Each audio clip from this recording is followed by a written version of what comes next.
সিজুর renew করার ক্ষেত্রে civic পরীক্ষা অফিসিয়াল দিক থেকে ব্যাখ্যা সমাজকর্মী উবায়দুল্লাহ কোয়েটস জানিয়েছেন, সাধারণত সিজুর বাসস্থান অনুমতির কার্ড রিনিউ করার জন্য সিভিক পরীক্ষা দেওয়া বাধ্যতামূলক নয়। তবে ফ্রান্সের অভিবাসন আইনে সিজুর স্ট্যাটাস পরিবর্তন, যেমন ১ বছর থেকে ৪ বছর বা ১০ বছরের বাসস্থান অনুমতিতে উন্নীতকরণ করতে গেলে সিভিক পরীক্ষা দিতে হয়। আইনি দিক থেকে দেখা গেলে ফ্রান্স সরকার বিদেশিদের সমাজ ও সংবিধান সম্পর্কে পর্যাপ্ত জ্ঞান নিশ্চিত করতে এই সিভিক পরীক্ষা চালু করেছে। এই পরীক্ষায় ৪০টি প্রশ্ন থাকবে এবং পাশের জন্য ন্যূনতম ৮০ পয়েন্ট অর্জন করতে হবে ২০২৬ থেকে।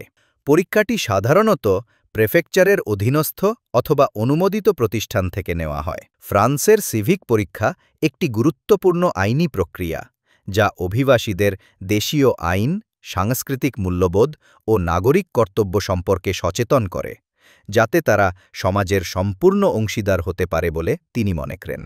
বাসস্থান অনুমতির জন্য নতুন আবেদন প্রক্রিয়া এনএফ প্ল্যাটফর্মের মাধ্যমে বাসস্থান অনুমতির আবেদন প্রক্রিয়া আরও সহজ হয়েছে। তবে টাইপ সি শেঙ্গেন ভিসা নিয়ে অ্যাকাউন্ট তৈরি করতে সমস্যা হলে সরাসরি ইমেইল করে আবেদন জমা দিতে বলা হচ্ছে।